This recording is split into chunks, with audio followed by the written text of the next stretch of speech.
stuck in a program, and that program should have been finished by 12 o'clock, but somehow, as you know, in India, programs generally spill over to extra times. So I had to leave that program in the midway because this was more important an assignment. Speaking to teacher is the most important job in my dictionary. In my dictionary, talking to teachers is more important than any other thing. Talking to students and teachers is the most important job in my dictionary. So thank you for this wonderful opportunity to... Yeah, thank you, sir. Please sit down. I'll just like to tell you, Okay. sir, all of us have assembled for sir's session and would like Vinita ma'am to please give us a small introduction of Mr. Somit Shrivastava. He is Deputy Commissioner in Kendriya Vidyalaya. And more teachers will come to sir. 1 minute. I will Just a introduce minute. myself. Okay, Vinita, please join us. Yeah, no, don't worry. But sir, before that, one green welcome. It is there. Okay. And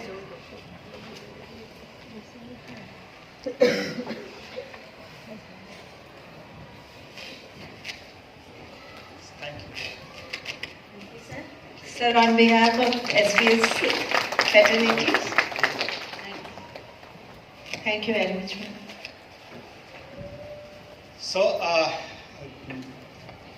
my name is Somit Shrivastava, and I started off my career as a teacher in Kendriya Vidyalaya, and I taught physics in 2 schools, and in each school I taught for about 5 years. So together I taught for 10 years physics in +1, +2 classes, and I also taught science in lower classes, class 6, 7, 8 also I had the opportunity of teaching in 2 schools. Then in 2004 I shifted to educational administration and I got a bigger canvas. Earlier I was interacting only in 1 school at a time, but when I came to administration I started getting more opportunities of speaking to more teachers and more number of students. And 2004 onwards, then for about 10 years I was an education officer, and I worked in different regions across India. I worked in Bihar, I worked in northeastern region, I worked in Jammu, I worked in the KVS headquarters, and then in 2012 I became Deputy Commissioner, and which is my present rank, and right now I am heading Bhopal region. Under Bhopal region there are 68 Kendriya Vidyalayas, and these Kendriya Vidyalayas are strewn all over Madhya Pradesh. And in Bhopal also we've got 5 KVs, and we are making effort to open some more KVs because there is a lot of rush here. Anyways, that's my brief introduction, and I still consider myself as a student of physics. Physics is the subject, and it's a subject which I chose because of a teacher. So in +1, I did my +1, +2 from Allahabad. So we had a physics teacher, and his name was BBL Shrivastava, and now of course he is no more. But why he actually attracted us to studying physics was that that whenever he would come to class, please believe me, he would not speak anything for about 10 minutes. You know, in one period, 10 minutes, he will not be talking to anybody, and he will not be facing also to students. He will be just standing like this, and he would be drawing a beautiful diagram on the board. A beautiful diagram. Physics, you know, simple pendulum drawing, and then he will be using all kinds of colored chalks. He would be labeling that diagram. And he would be writing main heading, then subheading, then on the left hand margin he would be writing what are the objectives for that day. Okay, after today's class you would be able to understand these things. So that way beautifully, and his handwriting also by God's grace was very beautiful. So that was in fact, that was first introduction of arts integration. You know, now of course NEP talks about 30 years down the line. Now NEP is explicitly talking about arts integration as a pedagogic method, as a style of pedagogy that we have to integrate arts. But I'm telling you how important it is. Many of you may not be fully appreciating what actually it is arts integration, and what arts integration has to do with a subject like physics. So I'm telling you how arts, when you integrate art, then what is its impact? The impact of art integration is that it could convert somebody, or it could motivate some children to studying, to making a career in your subject. So I am a result of that art integrated teaching. I am a direct product of that art integrated pedagogy. So I am directly now coming to the topic, art integrated. Art is the language of heart. And when you integrate art, you commit directly, it's a heart-to-heart conversation. And you actually begin to fascinate students. You begin to attract students in your subject. So there are ample opportunities. Of course, in physics, the scope of art integration is limited, yet it is very effective, as I have seen in my own case.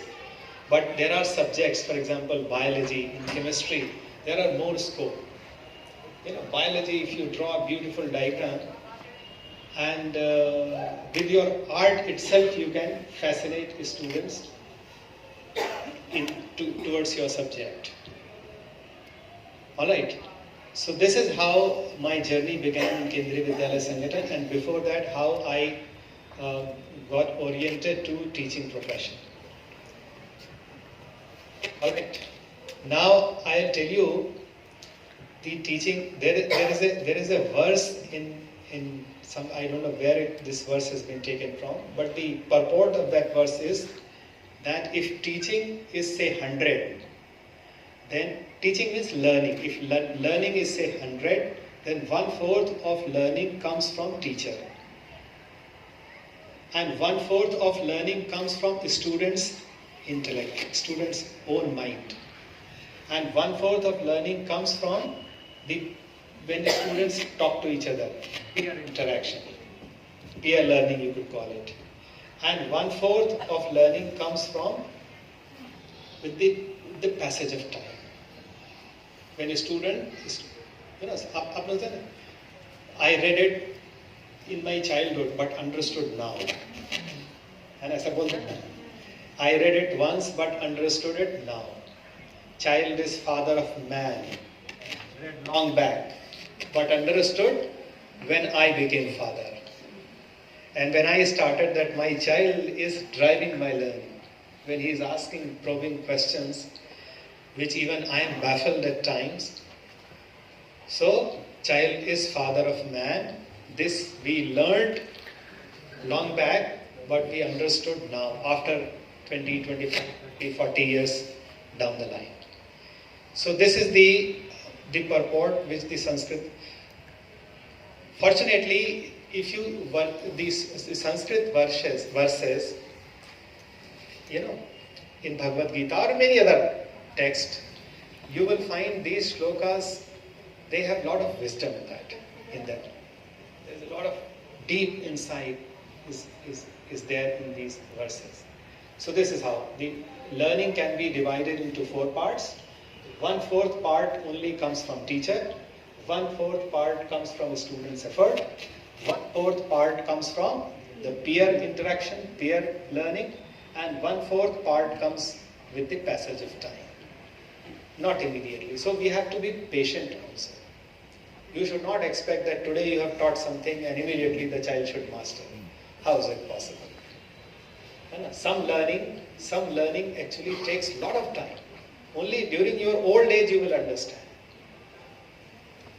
Only when you become old, when you become a tottering man at the age of 80 or 90, then you would understand what teacher wanted to say.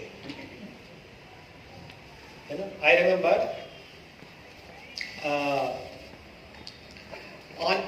you all must have heard of what honesty. We all should be honest to people. We all should be honest to people. This we understand. Yeah? Now, honesty is one thing. and we all understand the honest.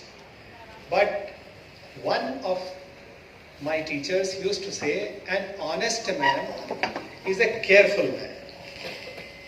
Honest man is a careful man. And he used to say like that. Honest man. My voice is clear, man? You all can reach? And I can get rid of this. So, honest man is a careful man.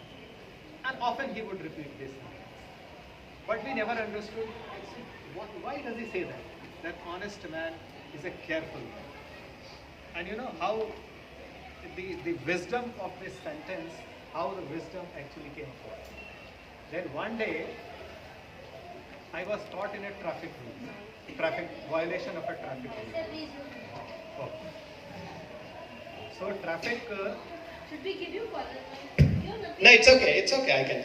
So in traffic, violation of a traffic, I was caught. And then he said, you have violated the traffic rule. I said, what is the violation? He said, violation is that you have exceeded the limit. And in this area, the speed limit is not at which you were driving. I said, what is the, because this is some important area, maybe hospital or school. And there the permissible speed limit was not what I was driving at that time. So then this wisdom understood what actually it means honest man has to be careful. Something which we read long back but never understood. What is the meaning of honest? Honest man has to be a careful person. If you are a careless man, you can't say that I am honest. Careless person cannot be honest. So you have to be on the guard. You have to see where you are. What are the rules? What are the bylaws? What are the restrictions? How many restrictions are imposed on here at this time? And I should be cognizant of those restrictions, and I should be aware of those restrictions. And then according to those bylaws, restrictions, norms, then I must behave. Then only I have right to say that I am an honest man. Honest man simply doesn't mean that in many matters I am honest, I am doing my part, fine, okay. But that is not the end of being honest. Honest man has to be a careful person. You must know the bylaws. You are working here. In your school also there will be some bylaws, some rules, some regulations, some bindings. And you must know them. Whether knowingly or unknowingly, if you end up violating, you will be at the receiving end. You can't say that I am honest by intention, I never wanted to violate. Well, I never wanted to violate. It was unintentional. Unintentional violation also attracts penalty. Unintentional violation also, it is also culpable.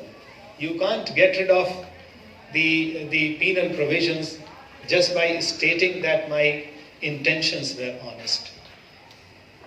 So anyway, the point that I wanted to say, friends, was that we have to give our students the necessary time to digest the knowledge. Even if food that you eat, it takes time to digest. You can't expect that just now you have eaten food and the very next moment it will be. It takes time in digestion. Everything in nature happens at right time. And you can't hasten the process. Natural processes cannot be hastened. No matter how hard you want, you cannot hasten anything. Birth of a child takes 9 months. You can't speed it up. And even if you try, you will in fact do damage in doing that. So 1/4 of learning comes from teacher. So now actually this should have a sobering impact on us. We generally as a teachers, we feel that we are solely responsible for a student's knowledge, and we are singularly responsible, and without us nothing will happen. Without you also 75% of learning can be taken care of. Let's be even the best of teacher, even the most capable of teacher, even without him also 75% of learning the student can manage himself. So our job is only 25%. Only 25%. Only 25% of learning can come from teacher. So this should in fact cast a sobering impact on all of us. So all teachers must be very sober. Sometimes we come across arrogant teachers and they feel very high about themselves and they feel if they are not there, nothing will happen. So being in teaching profession, we should be humbled, we should be sober, and we should feel that even without us also 75% of learning students can attain. And in fact, if you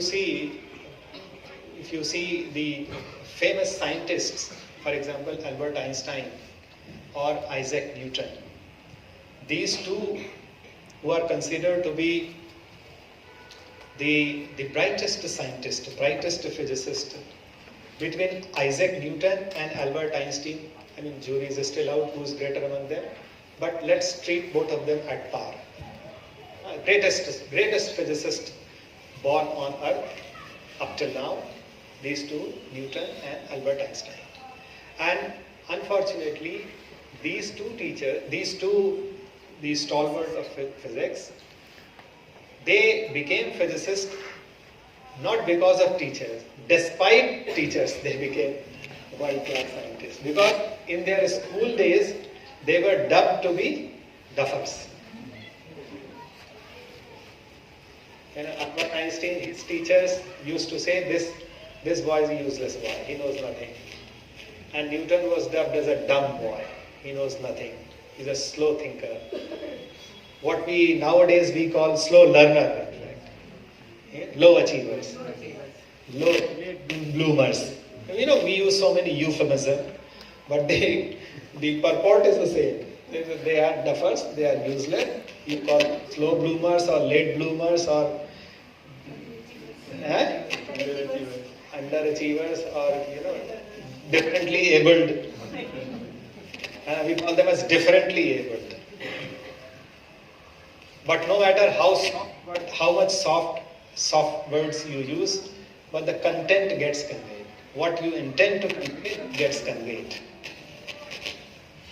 So these two physicists, they became world-class physicists, as you all know, and they changed our entire understanding of world.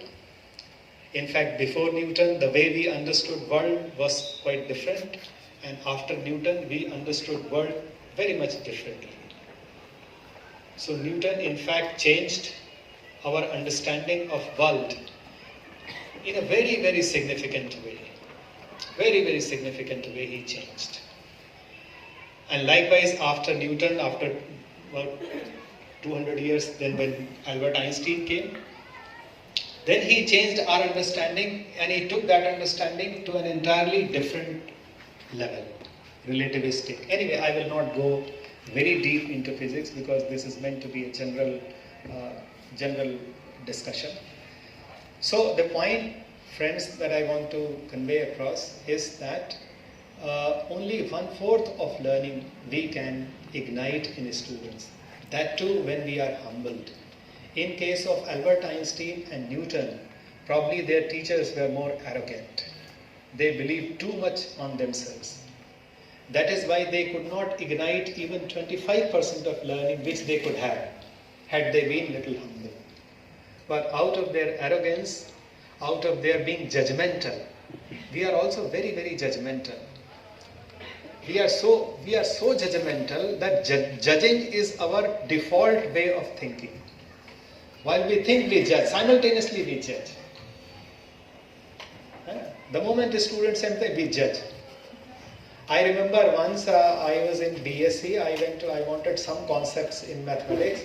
So one of my teachers, he recommended that you go to maths department and there is a lady teacher.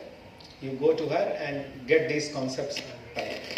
And I went to her and I was reasonably intelligent, not very intelligent boy, but not duffer either.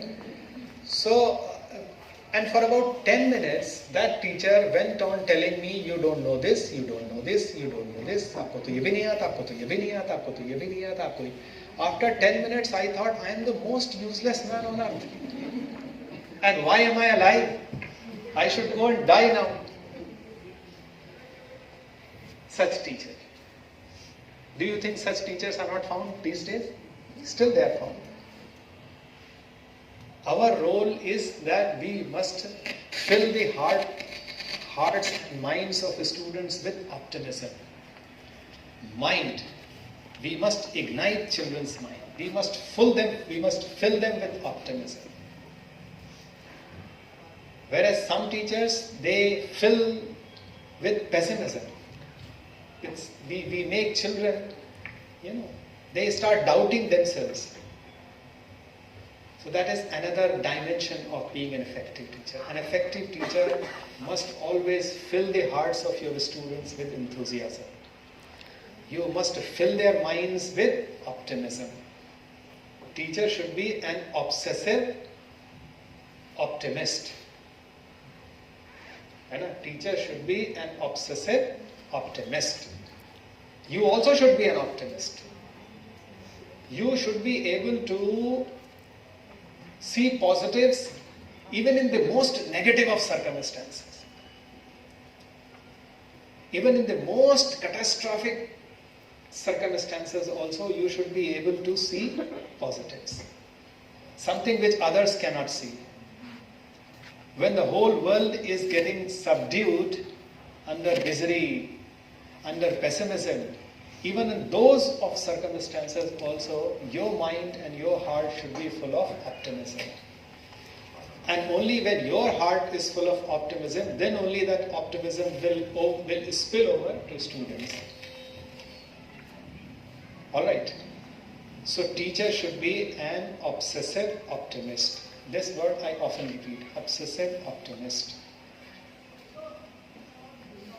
But alas, modern teachers are compulsively pessimist. This is how it is. If you go to a hotel and suppose there are 50, 60 odd people if they are taking lunch, and without talking to them, if you want to find out who among them are teachers, just by looking at their body language, how will you identify? You have to just find out which are the most gloomy faces among the crowd, which faces seem to be unhappy, gloomy, long-faced. And then you go and verify it. 99% you will find that they are teachers. 99% I am telling you. This I have experimented, I am telling you. In any gathering if you go and look at the faces, the bright, beaming, smiling, confident faces, they will be either doctor, engineers or collectors or this and that. And the shaky people, diffident, sad, mostly they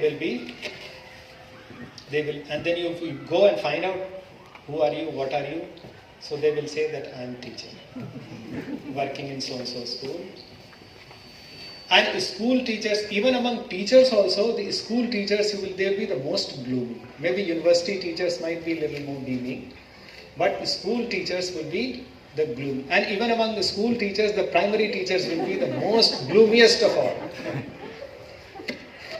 The saddest of all teachers, you will find the primary teachers. Where the need of optimism is the interest. In fact, we can afford a gloomy graduate, postgraduate teacher, because by that time the child has almost reached the finality of his personality. Thereafter, not much changes. But during the formative years, we need to have optimistic teachers. We need teachers who are very happy people. And why teachers are not happy? Let's delve 1 minute on this topic. Why teachers are not happy? Why teachers are not happy? And just give me a minute and I will tell you that it is very unreasonable for us that we are not happy. In fact, we have all the reasons to be happy. We have all the reasons to be happy, yet we are unhappy, and this is very baffling. It's very counterintuitive. It's very counterintuitive that teachers are not happy. You know, if you see the work area, if you see the field of activity, then as a teacher, your field of activity encompasses anything that you can think of.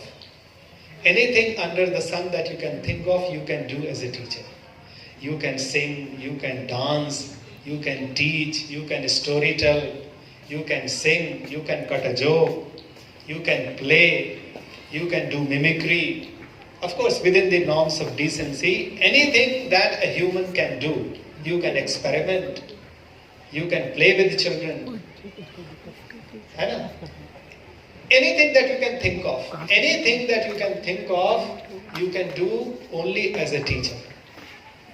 But if you see the field of activity of other professions, for example, say doctor. Can a doctor sing while he is operating?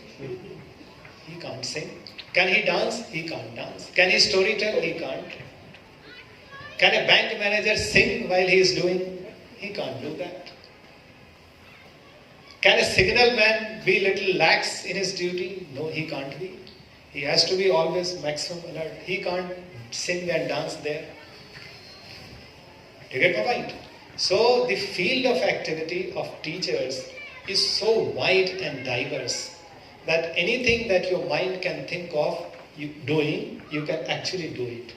So it gives you that much of liberty which no other profession gives you. Even fraction of this liberty is not present in other professions. So on this parameter alone, leave aside other parameters. On this parameter alone, teachers should be the happiest people. Because repetition brings boredom, isn't it? If you are asked to do a thing again and again, it brings boredom. If you are made to eat same breakfast every day, howsoever tasty it is, after 6 or 7 days, you will be bored of. Then you need change. And the same thing is valid in the field of activity. So if you are made to do a task repeatedly, then it brings boredom. So bank managers, doctors, they should be pretty bored individual. Because every day the same thing they are doing. Same thing they are doing. So contrast your job. You have your actually menu of activity contains it contains diverse varieties of activities that you can undertake as a teacher. And even a fraction of this liberty is not present elsewhere. So this is one reason why teachers should be the happiest people. Another, I'll give you one more example. The client, bank managers, and what are they dealing with? They are dealing with inanimate objects. They are dealing with computers. They are dealing with registers. They are dealing with, all inanimate things. Even those who are dealing with humans, say doctors. Doctors are dealing with humans, but they are dealing with sick humans, mostly. Sick and old people. Old people are ugly people. They lose their vitality, they lose their beauty and all that. So, doctors are undoubtedly they are dealing with humans, but they are not dealing with perfect humans. We are dealing with perfect humans, where beauty abounds. In children, beauty abounds. Maximum beauty you will see in children's face. Then as they grow, beauty abates and beauty starts receding from us as we become older and older. So you are dealing with clients who are most beautiful, and you are dealing with humans. So on this parameter alone, teacher should be the happiest people. Dealing with humans is the biggest blessing. No other blessing can be compared with having to deal with humans. That is why the worst of criminals, when they are incarcerated in prison, they are put in what is called solitary confinement. The worst of criminals. Even normal criminals, they are also not devoid of human company. They are put with some more, there are some more, mates. At least 4 or 5 fellow criminals will be there. So you can discuss with them, Macha, what was how you murdered and how I murdered. You can exchange your ideas. And you can innovate. Acha, you murdered in a beautiful way, scientific way. Maybe next time around I will also try your method. So your idea may inspire him new innovation. His ideas may inspire you to carry out some more innovation. So anyway, yes, that the human company is so even jail, inside the jail also, human company, even company of worst people is also enjoyable. At least you have some people to interact with. You can share your ideas. However nasty those ideas are, but you can share and you can relieve your tension. But the worst of criminals, they are put under solitary confinement. That is the biggest penalty that can be given to you. That is why in Kalapani, when Savarkar was put under solitary confinement. Yeah, solitary confinement. Very small cell. I have gone to that Andaman cellular jail. I have seen that cell where Veer Savarkar was incarcerated. It's a small place. And there he was put under solitary confinement. And that is the biggest human misery. That is the intensest misery that can be thought of for a human. And on top of that, then he was made to extract oil, working like a bull in a machine. And he was made to stand handcuffed. So all those things were there on top of that. So solitary confinement, on top of that, so much more torture. But even those of difficult circumstances could not deter his spirit. And it is said that he wrote about 5,000, 6,000 odd poems on the wall. And since he had no access to pen and paper, so he by-hearted those poems. This is what I mean when I say teacher has to be obsessive optimist. So he was an obsessive optimist. There was nothing to be optimistic about. How can you be optimistic when you are solitary confinement and made to extract oil and made to stand handcuffed through the day, through the night? And that too, lashes also, occasional beating of lashes. Is there anything to be feel optimistic? But see the obsession, the obsessive optimist. So even a man like that, obsessive optimist, that even in those of circumstances also he could create beautiful poems. Beautiful poems filled with optimism, filled with messages that would spark new generation, that would motivate new crop of leaders. And if you have any access to those poems of Savarkar, you will find that those poems they are not pessimistic poems, by the way. They are full of hope. They are full of hope. And that is why people like Savarkar, they could inspire millions of Indians. They could inspire. So they are in fact teachers, though they were not in teaching profession, but they were actually the teachers. That is how a teacher is made of. So teacher has to be an obsessive optimist. Let me repeat it again. So I was telling you the field of activity. So in terms of field of activity, we should be the happiest of people. In terms of dealing with the client, what kind of clients you are dealing with, what kind of clients you are dealing with, also you should be the happiest of people. Suppose you are working suppose you are working in a shopping mall, and then you have to deal with adults, because who will come to shop? Adults. Children will not come. Adults will come to shop. And adults, when you go to shop, what is the mentality of the purchaser? The purchaser is a compulsive critic. आपने देखा होगा कि महिलाएं when they go to purchase sari, मैंने किसी ने एक joke सुना था ना कि वो अरे साहब 10 साल मैंने सारी शॉप में काम किया है, मेरे से ज्यादा धीरज किसके पास होगा।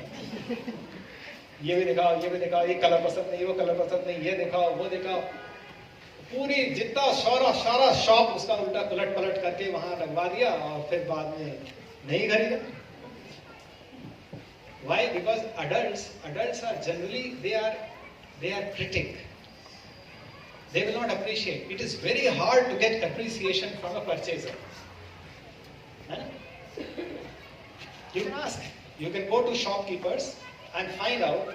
Ki, suppose you go to DB Mall and do a survey. Go to each shop one by one and find out today how many parents, how many people came, what was the footfall, and then how many of them appreciated you or how many of them they were critical of your products. You will find 99% of the footfall they were critical of the products. Either they said it is too costly, or it is below quality, or it is not useful, or it is not to their taste. You know, so they are dealing with a client who is not normally appreciated. And if you would extract appreciation, that adds to your credit. Then you are really a shopper of highest quality. You are able to elicit appreciation from a man who is prone to criticizing, whose natural instinct is to criticize. From such a person you have elicited praise. That means you are really a shopper of excellent quality. But look at our client. Children buying a guide, they are very, very appreciative of their teachers. They are very, very, it happened one day I went to school inspection, and normally when we go to inspection we sit at the back and we see how the class unfolds. And that day, I saw that teacher was asking some questions, and all the students suddenly, acha, who will answer? All the students will raise their hands, and everybody would be vying to give answer, to respond. And since we are also teachers, so we can make out whether these responses are genuine or they are made up. So students, they were ready with made up questions. They were ready with made up answers. But what is truly touching is that all students that day, on the day of inspection, they want that their teacher should come out with flying colors. Because they know that today our teacher is being tested and we want our teacher to pass with distinction. This is the desire of every child. And some of them may have been beaten, slapped, insulted by the very same teacher. Maybe a day before. A day before somebody might have been badly insulted by the very teacher, but even that student on the day of inspection, he wants that today my teacher should come out with distinction. So the point, dear friends, is that our clients are normally, they are appreciative of this. They want to appreciate teachers. So on this parameter also we should be the happiest people. We have to deal with client who is already very happy with us, whose default design, whose default thinking is that he will appreciate us. Even for ordinary teachers also, they will have words of appreciation. So on this parameter also we should be the happiest. Now let us come to money, because money also matters. Money matters. Over the years, the financial position of teachers also has steadily improved. It has steadily improved. I remember in 1993 when I became a teacher, after 3 or 4 years, I purchased a scooter. When I purchased a scooter, that was a small town, it became a news in the town. And after a few days, a complaint reached to my regional office. Some envious element, they complained. I was admission in charge also in that school. And the gist of the complaint was that Somit Shrivastava, he has collected a lot of money in admission, and with that money he has purchased a scooter. So there should be an inquiry. So this was the financial position.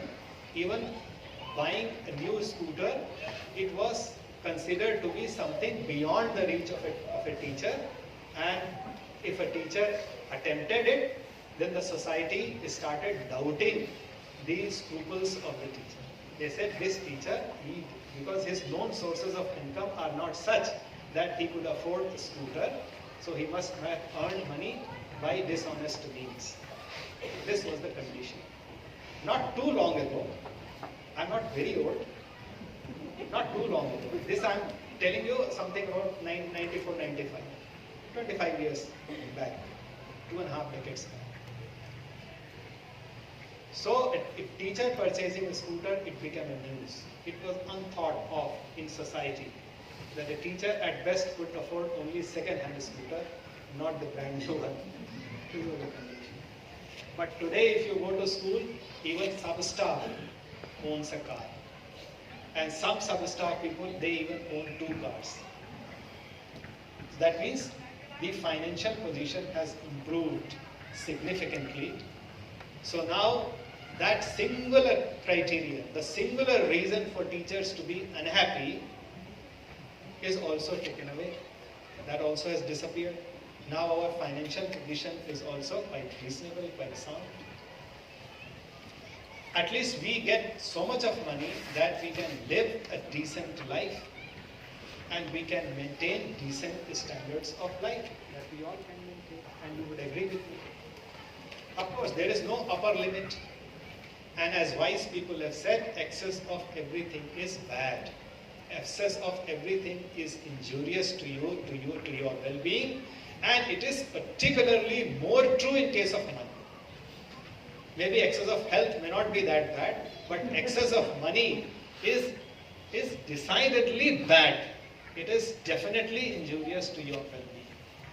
Because if you have excess of money, you will resort to what is called profligate spending, you will buy unnecessary things, and there will be a lot of stuff that you will accumulate in your house which you will not use. Yeah? You will buy so many clothes, you will not be able to wear them. People lose count how many, particularly ladies, how many saris you have. I think most of you, if I ask you how many saris you have, probably you don't know the number. The number is so big. The number is so big that you don't even know how many saris you have. But still, when you go to market, you think that I think I should buy 2 more. And the same is true for our gents also. How many trousers you have? You don't know the number. How many shirts you have? You don't know the number. How many suits you have? You don't know. So when excess of money comes, then we resort to unnecessary accumulation. We accumulate more things. We accumulate more and more possessions. And when you accumulate more and more things, you become heavy. Accumulation makes you heavy. Okay? So accumulation should be at the bare minimum. Bare minimum we should. And I'm giving you a formula for that. If you must restrict your number. So for example, you decide that at any point of time I want to say have 50 saris. You decide 100, 500, whatever it is. You decide that after this I will not accumulate. So suppose a Diwali comes, a Dashara comes, and you want to buy one more sari, that before you procure one more, you must remove one. You must get rid of one. And then you go and buy, so that number remains 50. Likewise, all men, you can decide that at any point of time, I can have these many trousers. Maybe for every day you can have 1 trouser. So 7 days, 7 trousers. 7 trousers is enough? Alright? More than enough. 7 trousers and 7 shirts. By the way, with 7 different trousers and 7 different shirts, how many combinations you can create? You can create very big number. Permutation, combination, maths, and padhiya, aapko samajh mein aa jayega. 7 pant और 7 shirt से आप इतना आप महीनों पहन सकते हैं और लोग कहेंगे people will be baffled. अरे every day this man wears new.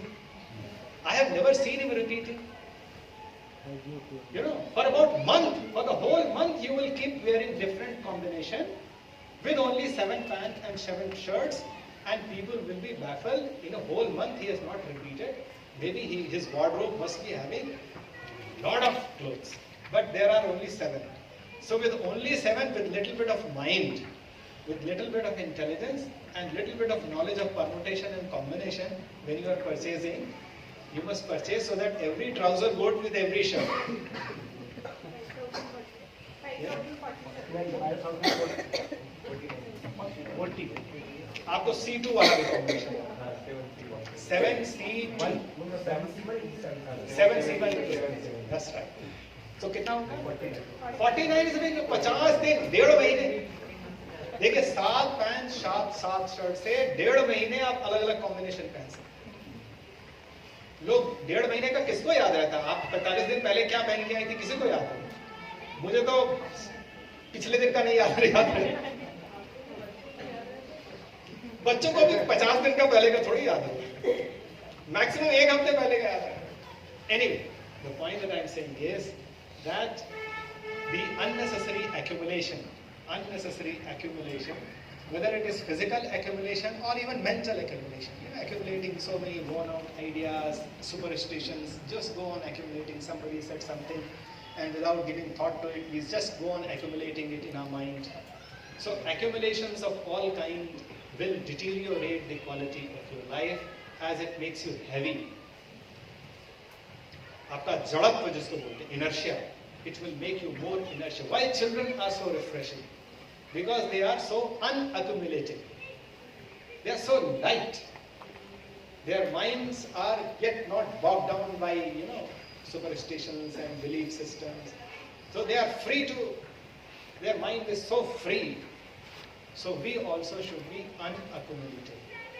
We must dispose of.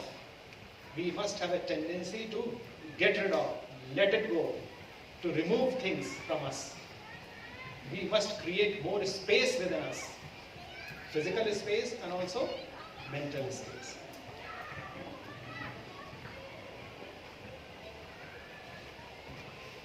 When I bought my refrigerator,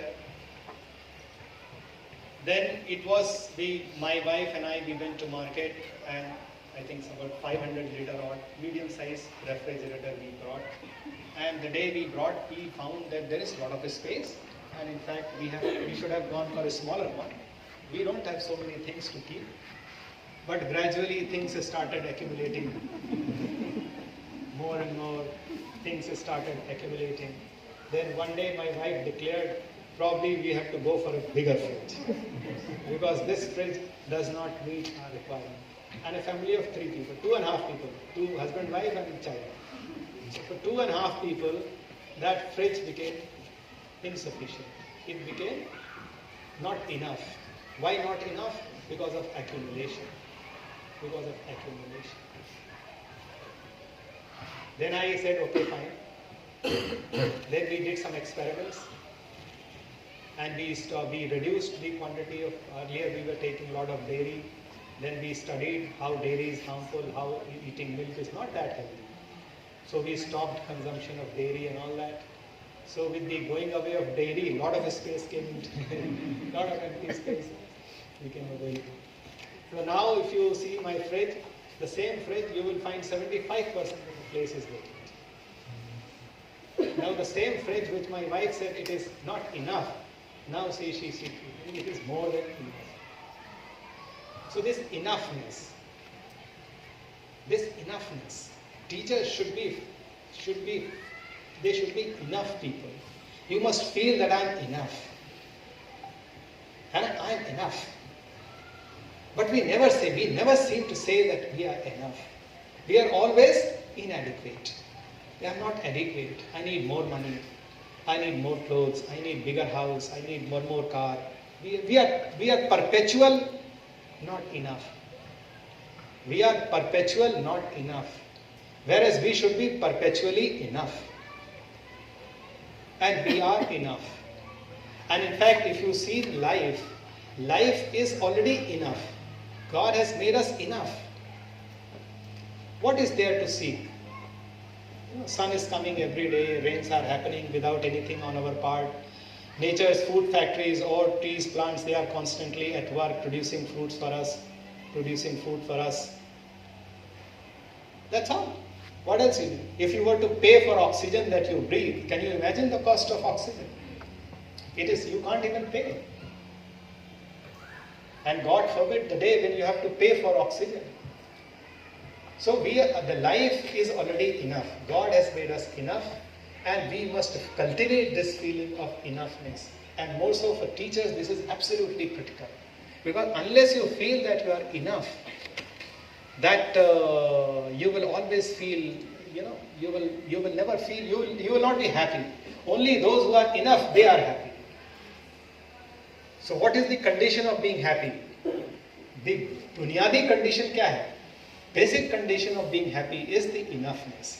The day you say that I am enough, I am adequate, I am already full, then you are happy, and then you are full of gratitude.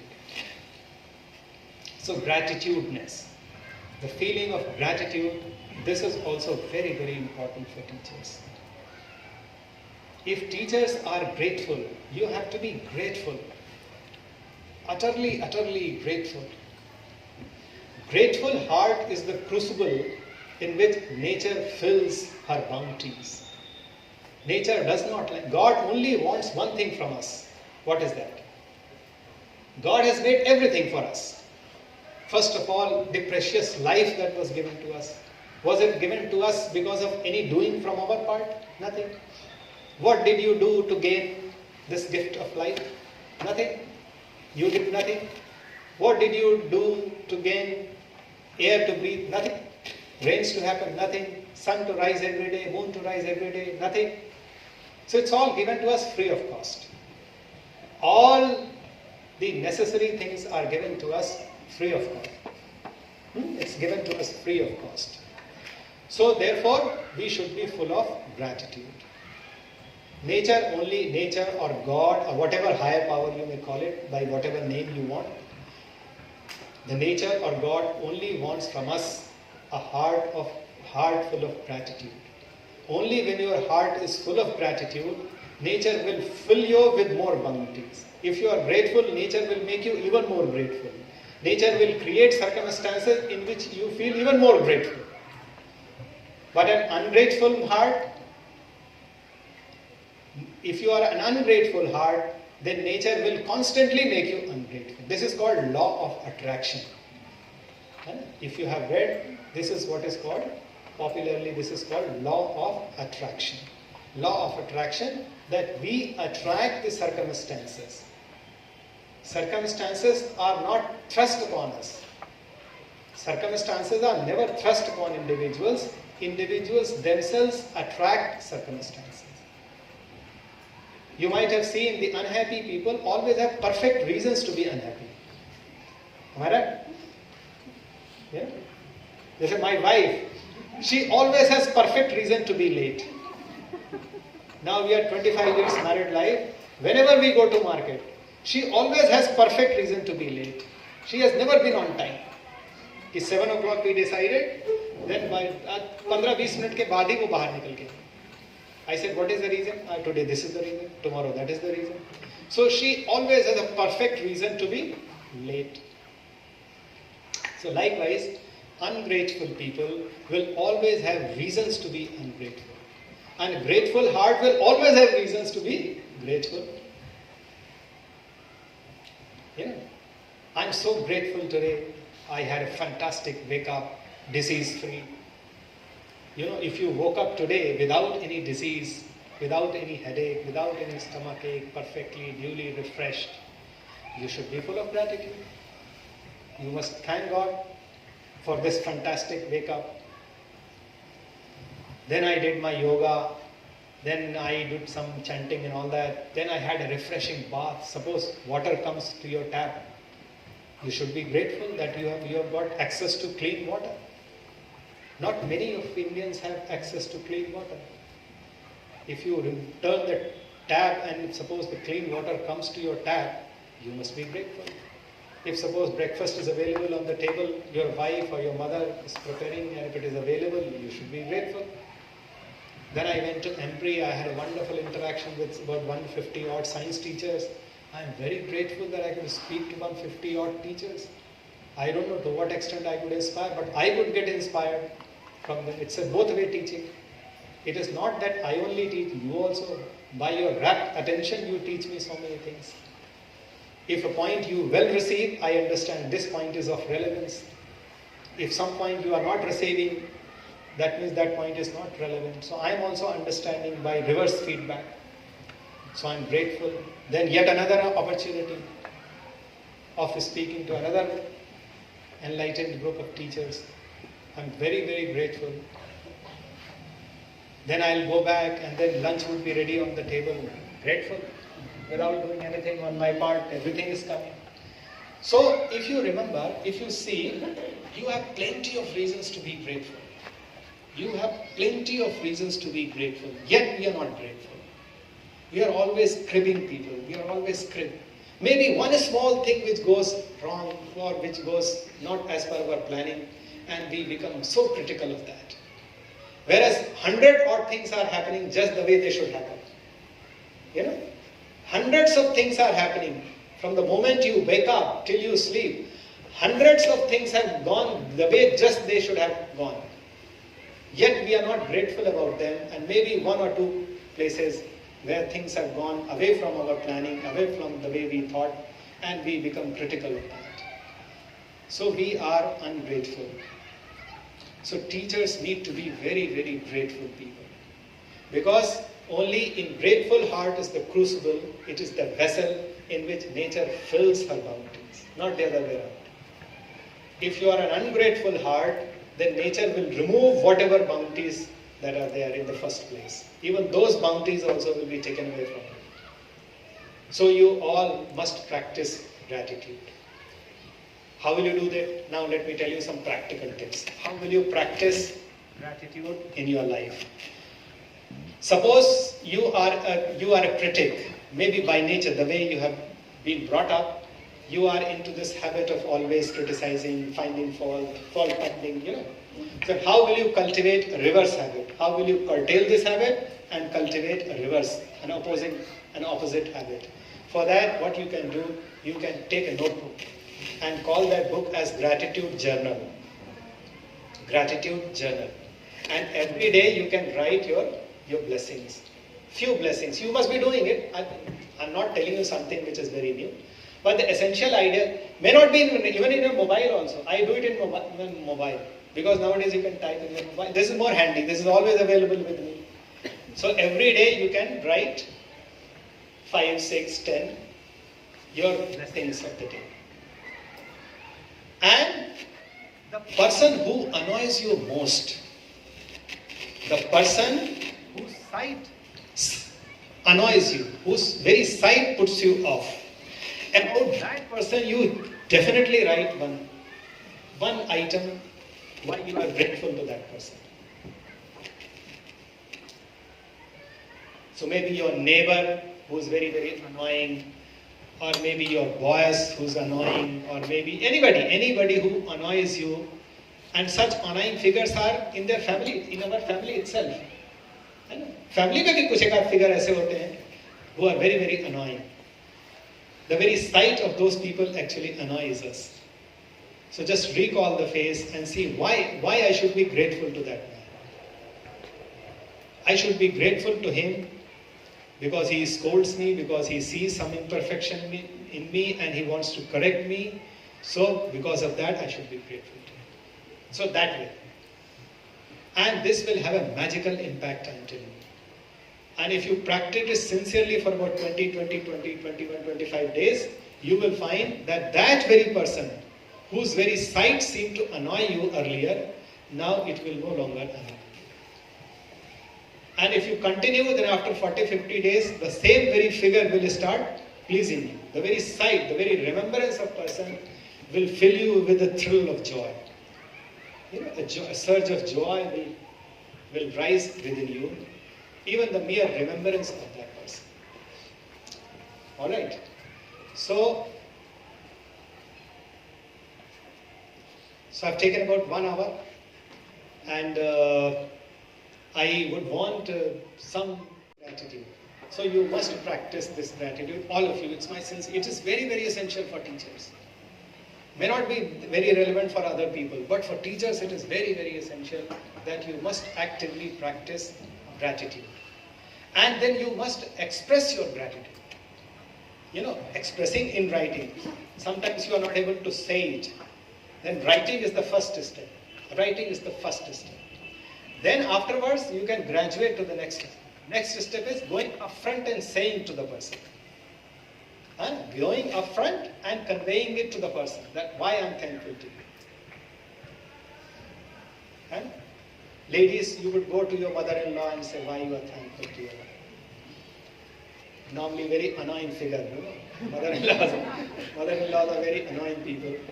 So first you can write, and then subsequently you can go to your mother-in-law and say as to why you are thankful. Thank you, mom, for this, for advising me, for correcting me. It was indeed a mistake on my part. And then you will see it's miraculous. It will have a miraculous impact on her psyche also, and very soon this strained relationship will be converted into a loving bond between the two individuals who were once warring with each other. So two warring individuals will become the two most loving individuals just by practicing law of gratitude, just by practicing gratitude. It doesn't require cost, it doesn't require gifts that you don't have to gift each costly things. Only practice of gratitude and expressing gratitude, first in writing and then verbally.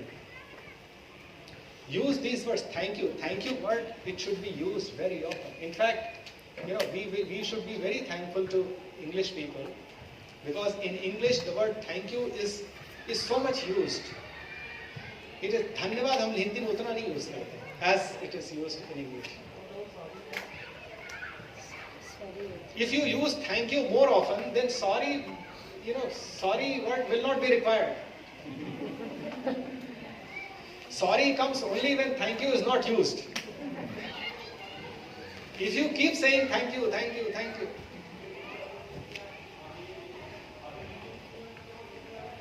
You know, I was told one very practice that every morning when you walk, when you get up, about 100 steps you take. Thank you, thank you, thank you. Man mein, thank you, thank you, thank you, thank you, thank you. That's 100 steps. These are magical steps.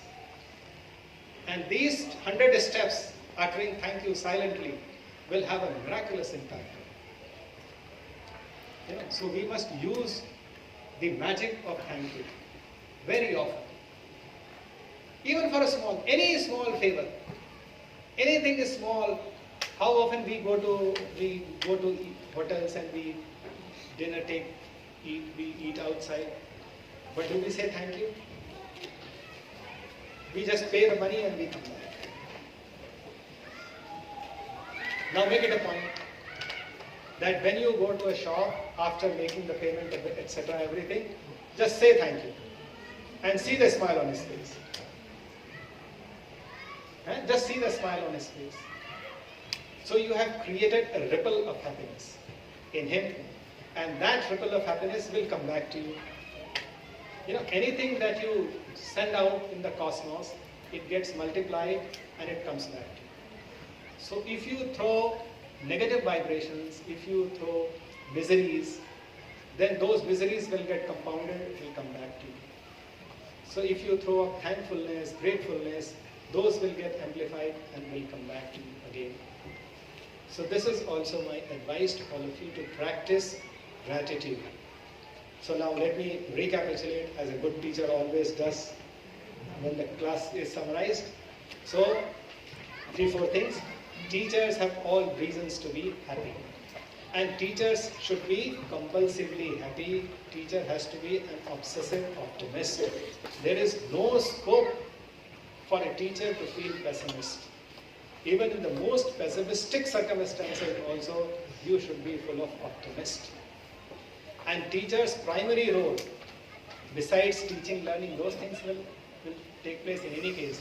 Your your foremost role is that you must fill the hearts and minds of your students with optimism.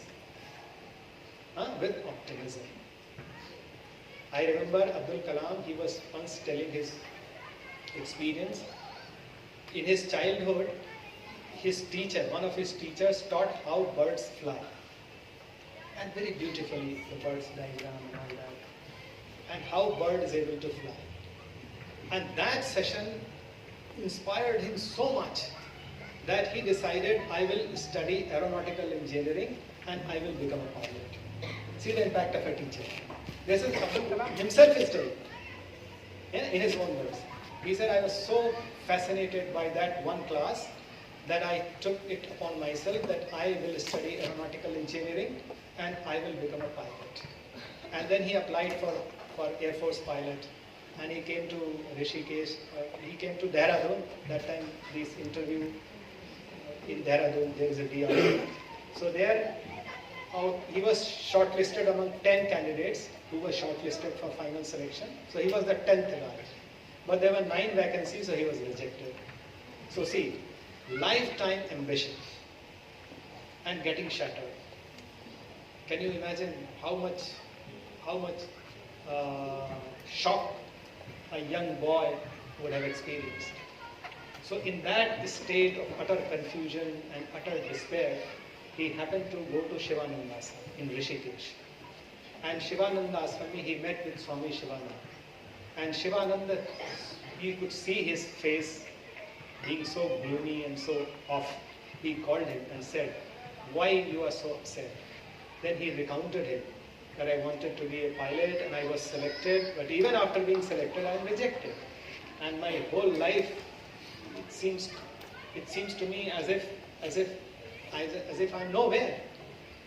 Then he said, you know why you are not selected? Because God has something better for you. This is filling your heart with optimism. Even in the most negatives of negative, a teacher is filling your heart with optimism and blessing you also. He said you should be grateful as to why you are in. Even in this rejection also you should feel grateful, because a bigger and better role has been carved out. God has carved out a niche for you, which is even better than this one. And that is why you have been rejected. So it's a blessing in disguise. And it so happened that in course of time, he became the president. As a president, he became the supreme commander. And then he called Air Force chief and said, I want to fly an aircraft.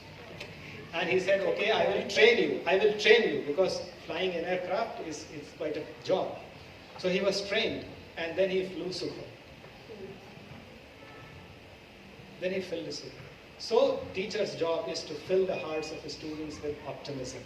For that, teacher has to be happy. And for that, teacher has to practice gratitude. So this is how things get linked. So practicing gratitude will make you happy. Happy, you will become optimistic. Optimistic, then you will fill the hearts and minds of the students with optimism.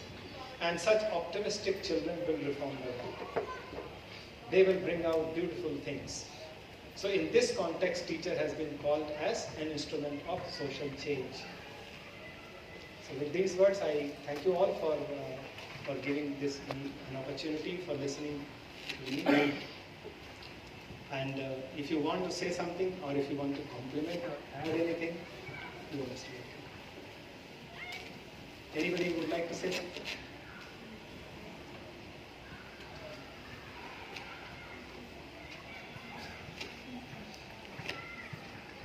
If nobody says something, then there are only two things.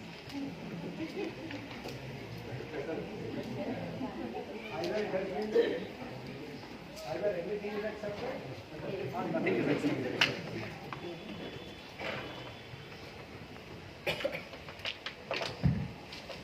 I think, sir, they are spellbound, speechless, isn't it? So, but still, there are some thoughts must be there. If you have anything to ask, please open up. We still have some time, so you can always ask. Yes, ma'am? Anybody this side? Yeah. Good afternoon, sir. Respected Madam. Shrivastava sir, good afternoon. Yes, sir, today the value of a teacher or what the role of a teacher should be.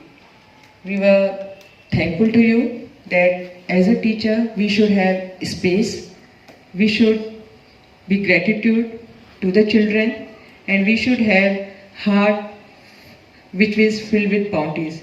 And in future we will take care for all these things and we will really behave as an ideal teacher. Thank you, sir.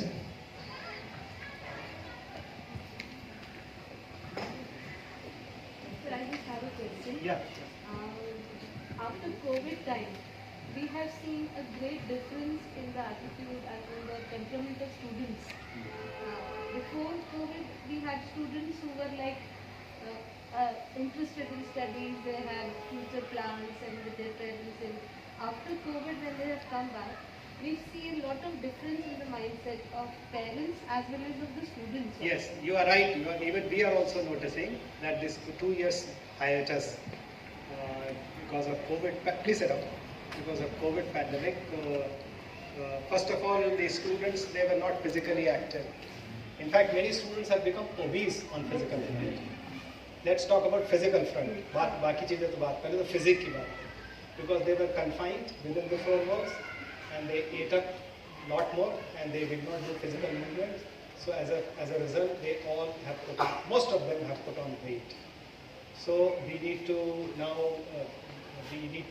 bring them into physical activity, maybe sports and games, yoga and all this physical movement. We have to put them to rigorous physical movement so that they all should become fit. They all should maintain ideal BMI, what is called body mass index. आप जानते हो ना BMI. What should be the ideal range of BMI? 18. Very good. What's your name? Nitin. Nitin says that ideal BMI should be 18.5 to 25. But this is actually what the Google says. If you see in Google, the ideal BMI, it will be 18.5 or 19 to 25. But that is for general. For Indian condition, it gets modified because Indians have a thinner frame. Americans have a frame थोड़ा बड़ा होता है. So Indians के लिए the ideal BMI, it gets modified from 18.5 to 23. That is the ideal BMI that we all should try to maintain. Ideal BMI. So ideal body mass index सबको maintain करना चाहिए. And teachers also should be. In fact, teachers should be an icon of fitness. Yeah, you should be very fit. Children should be inspired by your fitness. How fit my teacher is. How fit or how agile, how active my teacher is. That they should feel. So physical. And then of course the learning gaps, because of 2 years they were reading YouTube lessons and online classes. Online classes, they are useful. I'm not saying that they are not useful at all. They are useful, but it is limited. In a limited way they are useful. Particularly in lower classes where the concepts have to be built right from scratch. There in fact, when you write, even the way your hand moves, that also teaches them. आपका हाथ का movement भी तो बच्चों को पकड़ता है ना कि टीचर ने ऐसे बनाया, पहले स्ट्रोक ऐसे बनाया, ऐसे बनाया. अब आपने पावर पॉइंट लगा दिया, धगाधग एक स्लाइड दूसरी साइड. इसीलिए I in fact abhor power point slide. मैं तो कभी पावर पॉइंट स्लाइड यूज ही नहीं करता. I never use it because it is so mechanical. जब स्लाइड बढ़ाने चालू कर दिया और कुछ नहीं समझ में आता. पता चला 1 घंटे के सेशन में 50 स्लाइड उन्होंने घुमा दी, तो मुझे तो नहीं समझ में आता, आपको समझ में आता चलो. तो पावर पॉइंट स्लाइड ये सब, और ये कोविड टाइम भी यही चले. एडल्ट्स नहीं समझ पाते, छोटे बच्चे कैसे समझ? You can understand. छोटा बच्चा तो बहुत छोटा, उसको तो बिल्कुल धीरज के साथ एक कभी कभी आपको हाथ में जाके उसको बताना पड़ता है, उसके नोटबुक में जाके लिखना पड़ता है, ग्राफ खींचना पड़ता है, फिजिक्स में ग्राफ, केमिस्ट्री में इक्वेशंस आती हैं, मैथ्स में स्टेप, एक स्टेप आपको समझाना पड़ेगा. इस स्टेप से ये स्टेप कैसे आया. तो ये जो लर्निंग गैप्स आए हैं, मे बी 1-2 साल we have to work extra so that whatever learning gaps that have come because of COVID, those gaps are removed and they are brought to their normal level. Maybe after having brought them to normal level, then probably they will be able to behave more normally. Until such time, we have to be a little more patient with our students. And teachers, parents also, you can expect some a little more frustration from parents, because 2 years they were dealing with kids, and kids were mostly confined. And parents, they are not professionals. Let's understand. Parents are not professional. Their intentions are fine. They want their children to do best. But their working principles are very faulty. Sometimes, mothers, father also, if they are not properly educated and trained, then their working principles are faulty. Far from helping the children, they are actually harming the children because of their faulty principles.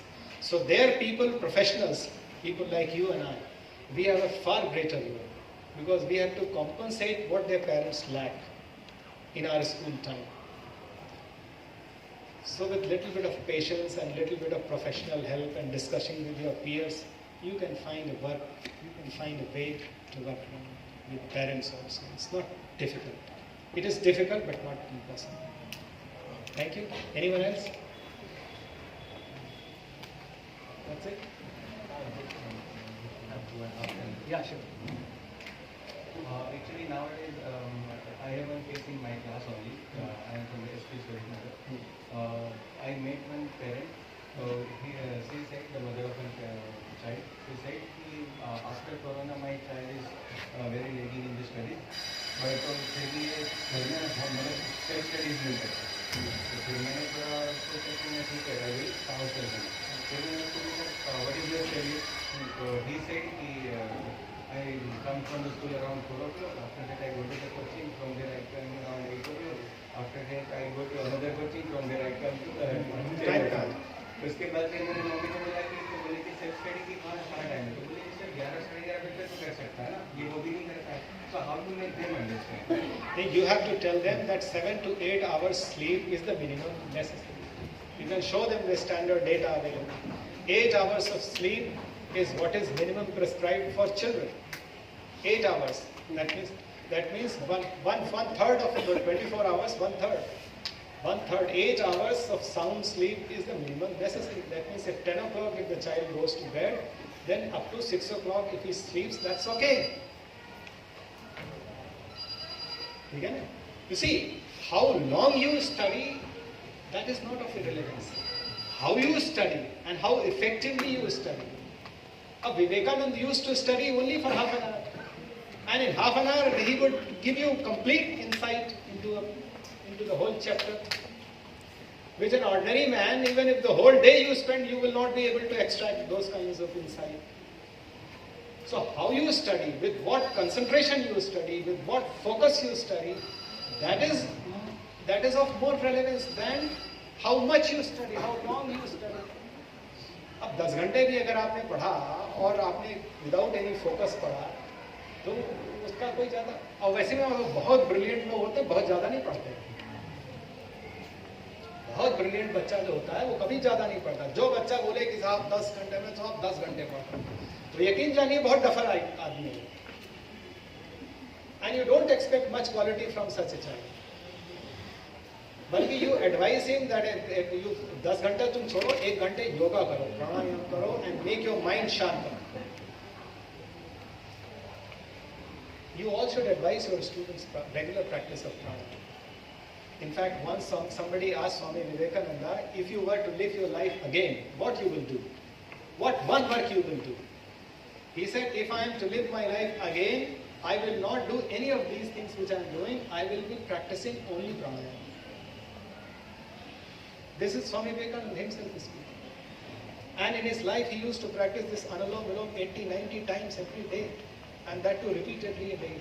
So that actually made, because what is the way of focusing your attention, your mind?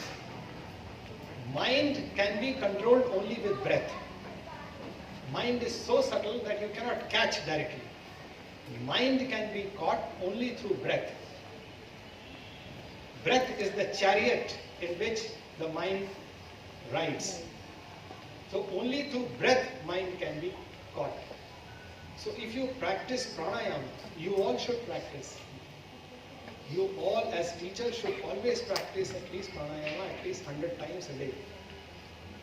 And you must advise your students also. That you say that you study 10 hours, I am advising you, you study only 6 hours. And remove those 4 hours, 1 hour you go and play, and half an hour you do practice pranayama. So in 6 hours, even in 2 hours you will be able to study and grasp, which you cannot study even in 10 hours. So how long you study, that is not of much value. How well you study, that is of more. So 1 hour of focused study is more beneficial than 10 hours of unfocused study. ठीक है? For the last line,